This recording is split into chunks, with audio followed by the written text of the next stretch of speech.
ನನ್ನ ಅಭಿಪ್ರಾಯ ಮಾತಲ್ಲಿ ಏನ್ ಹೇಳ್ಬೇಕು ರೀ, ನನ್ನ ನಡವಳಿಕೆನೇ ಇದೆಯಲ್ಲ ನಿಮ್ಮೆಲ್ಲರ ಎದುರಿಗೆ, ನಿಮ್ ಕ್ಯಾಮ್ರಾ ಕಣ್ಣಿನ ಎದುರಿಗೆ ನನ್ನ ನಡವಳಿಕೆನೇ ಇದೆಯಲ್ಲ, ಅಷ್ಟೇ ಸಾಕಲ್ವಾ?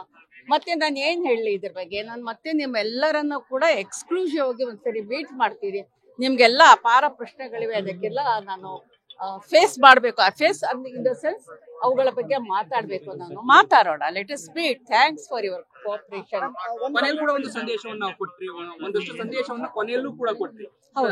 ತಾವು ಮತ್ತೆ ಈ ರೀತಿ ಆಚರಣೆಗಳಿಗೆ ಸಂಬಂಧಪಟ್ಟಂತೆ ಒಂದು ಸಂದೇಶವನ್ನ ಕೊಟ್ರೆ ನಾಳೆ ಅದ್ರ ಬಗ್ಗೆ ಒಂದು ಅಧಿಕೃತವಾಗಿ ಒಂದು ಪ್ರಕಟಣೆ ಬರುತ್ತೆ ಅಂತ ಕೂಡ ಹೇಳಿದೆ. ಆ ವಿಚಾರ ಬಗ್ಗೆ ಹೇಳೋದು ಇಲ್ಲ. ಆ ವಿಚಾರದ ಬಗ್ಗೆ ನಾನು ಏನ್ ಹೇಳುವಂಥದ್ದು, ಇದು ನೋಡಿ, ನಾನು ಹೇಳಿದ್ದೀನಿ, ನಾನು ನನ್ನ ಧರ್ಮವನ್ನ ನಾನು ಪಾಲಿಸ್ತೀನಿ.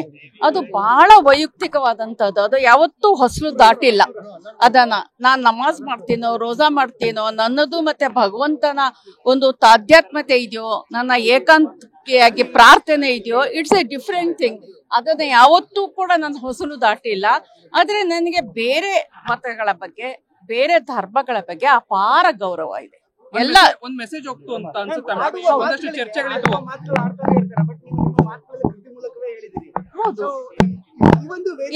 ಇಲ್ಲ ನಾನು ಹೇಳ್ತೀನಿ ನೋಡಿ, ನೀವು ನನ್ನ ಮಾತುಗಳನ್ನ ನನ್ನ ವಿಡಿಯೋವನ್ನ ನೋಡಿ ನೀವುಗಳು ಅರ್ಥ ಮಾಡ್ಕೊಳ್ಳಿ. ಬರೀ ಒಂದು ತುಣುಕು ನೋಡಿ ದಯಮಾಡಿ ತಿರ್ಚಬೇಡಿ, ಅಷ್ಟೇ ನನ್ನ ರಿಕ್ವೆಸ್ಟ್.